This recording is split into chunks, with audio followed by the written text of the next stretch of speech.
اس کے موقف کی انہوں نے تصدیق کی کہ امریکی سفارتکار نے ناپسندیدہ اور غیر سفارتی زبان استعمال کی، یہ ذکر تھا پہلے اعلامیے میں۔ دوسری بات، امریکی سفارتکار کا رویہ پاکستان میں امریکی مداخلت کے برابر تھا، یعنی اس بات کی بھی تصدیق کی آج کی لیٹسٹ قومی سلامتی کمیٹی کے اجلاس نے بھی۔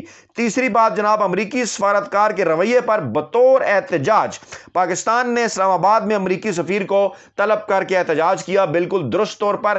اس بات کی بھی آج دوسری قومی سلامتی کمیٹی کے اجلاس کے اندر تصدیق کی گئی، یعنی یہ جو موقف تھا قومی سلامتی کمیٹی کے اجلاس کا پہلا، جو وزیر اعظم پاکستان عمران خان کی زیر صدارت ہوا، جس میں یہ تمام چیزیں تھیں کہ غیر پسندیدہ، غیر سفارتی، ناپسندیدہ زبان، امریکی سفارتکار کا رویہ پاکستان میں مداخلت کے برابر، اور بطور احتجاج پاکستان نے امریکی سفیر کو طلب کر کے احتجاج کیا، اس کی انہوں نے تصدیق کی۔ اب آگے چلیں، دوسرا اس کا پارٹ کیا ہے؟ دوسرا پارٹ ہے اداروں نے بیرونی سازش کے حوالے سے تحقیقات کی، اداروں کو بیرونی سازش کے حوالے سے کوئی ثبوت نہیں ملے، خفیہ اداروں نے مراسلے کی تحقیق۔ تو جناب عمران خان اس کے اندر ایک پارٹی ہے، کیا انہوں نے عمران خان سے یہ سوال پوچھا؟ یہ بڑا اہم ترین سوال ہے۔ پاکستان تحریک انصاف نے بھی جو 7 سوال اٹھائے ہیں، اس میں یہ بات بڑی امپارٹنٹ ہے۔ پھر وہ یہ کہہ رہے ہیں جناب کہ تحقیقات کا نتیجہ نکلا کہ کوئی بیرونی سازش نہیں ہوئی، یعنی سازش نہیں ہوئی بقول ان کی تحقیقات کے مطابق۔ جو تحقیقات انہوں نے عمران خان کا موقف اس کے اندر شامل نہیں کیا، تو پھر انہوں نے تحقیقات کہاں سے کی؟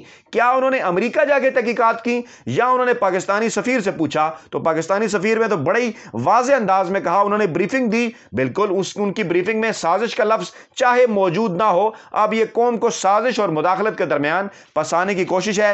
گویا ایک مرتبہ پھر آج کی قومی سلامتی کمیٹی کے اجلاس کے اعلامیے نے عمران خان کو ایک مرتبہ پھر سچا ثابت کر دیا، اور عمران خان کے تمام تر مخالفین جھوٹے ثابت ہو گئے۔ اور یہ بڑا راز کھولا ہے امریکہ میں پاکستان کے سابق سفارتکار اسد مجید نے، جس کے بعد اس وقت اداروں کے اندر شدید پریشانی ہے، بے چینی ہے، حکومت کے اندر بھی بھونچال ہے۔ اور پاکستان تحریک انصاف کے موقف سے پہلے حکومت کا موقف، رانا ثناءاللہ جو وزیر داخلہ ہیں، وہ فرما رہے ہیں جناب کہ کوئی سازش کے ثبوت نہیں ملے۔ اب رانا ثناءاللہ کی بات پر کون یقین کرے گا؟ رانا ثناءاللہ کو اچھی طرح سے آپ جانتے ہیں، اس وقت پاکستان کے وزیر داخلہ، لیکن ماضی میں ان کا کردار جو ہے وہ سب کے سامنے ہے، خاص طور پہ ماڈل ٹاؤن کا واقعہ ہو یا دیگر جس انداز میں انہوں نے پنجاب کے وزیر قانون کے طور پر اس سے پہلے پنجاب کو چلایا، وہ تمام تر معاملات آپ کے سامنے ہیں۔ اب جناب سازش ہے یا مداخلت ہے، اس پر سوالات تو اٹھ گئے ہیں، اور یہی پاکستان تحریک انصاف نے بھی کہا ہے کہ اگر میمو گیٹ کمیشن پر، اگر جناب دیگر معاملات کے اوپر جو ہے وہ جوڈیشل کمیشن بن سکتا ہے، تو کیا اتنی بڑی بات پر جو کہ قومی سلامتی کمیٹی تصدیق کر رہی ہے کہ امریکہ نے پاکستان کے اندر مداخلت کی، کیا اس پر جوڈیشل کمیشن نہیں بنایا جا سکتا؟ کیا امریکہ کے سفارتکار ہیں جو پاکستان کے اندر، انہوں نے پاکستان کی سیاستدانوں سے ملاقاتیں نہیں کی؟ ان ملاقاتوں کی جو پوری چین تھی، اس کی اگر وضاحت کی جائے کہ وہ تمام لوگ جن سے انہوں نے ملاقاتیں کی، وہ اکثر پاکستان تحریک انصاف کو چھوڑ کر منحرف ہو گئے۔ چیف جسٹس آف پاکستان کو چاہیے کہ اس کے اوپر ایک طاقتور کمیشن بنائیں۔ اور یہ بھی انکشاف کیا گیا شہباز گل کے ٹویٹ میں کہ پہلے یہ مراسلہ جو ہے وہ شاہ محمود قریشی اور وزیر اعظم پاکستان عمران خان سے چھپایا گیا، پھر شاہ صاحب کو ایک محب وطن افسر نے اس حوالے سے اطلاع دی، اور خط میں دھمکی آمیز زبان کا جو استعمال ہے وہ ایک حقیقت ہے، ایسا کہنا تھا اسد مجید کا۔ اور انہوں نے کہا کہ وہ اپنے اس موقف سے ہرگز دستبردار نہیں ہوں گے۔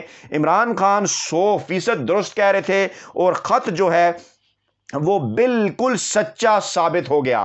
تو جناب اس کے بعد جو اہم ترین بیانات آئے ہیں، چاہے اس کے اندر شیریں مزاری ہوں، چاہے اس کے اندر شاہ محمود قریشی ہوں، چاہے اس کے اندر شہباز گل ہوں یا پھر فواد چودھری ہوں، پوری پاکستان تحریک انصاف نے 7 اہم ترین سوالات بھی اٹھائے، اور ایک بار پھر پاکستان کی اعلیٰ عدلیہ سے اس بات کا انہوں نے مطالبہ کر دیا ہے کہ اس تمام تر جو معاملات ہیں، اس کی تحقیقات کے لیے اعلیٰ سطحی جو جوڈیشل کمیشن ہے وہ تشکیل دیا جائے۔ حیران کن طور پر جو ہی قومی سلامتی کمیٹی کا یہ اعلامیہ سامنے آتا ہے، تو امریکہ کے محکمہ خارجہ کی جانب سے پاکستان کی قومی سلامتی کمیٹی کے اعلامیے کا خیر مقدم کیا جاتا ہے، تو پنجابی میں ہمیں ایک بات یاد آ جاتی ہے، اور جس کا کوئی بھی غلط مطلب نہیں ہے، صرف ہم یہ سوال کرنا چاہتے ہیں کہ یہ بات کیوں استعمال کی جاتی ہے کہ کتی چورا نل ملی ہوئی ہے، اس کا کیا مطلب ہوتا ہے؟ یہ آپ زیادہ بہتر طریقے سے بتا سکتے ہیں کہ ایک طرف سے حکومت، پاکستان کی حکومت، شہباز شریف کی امپورٹڈ حکومت ایک اعلامیہ جاری کرتی ہے،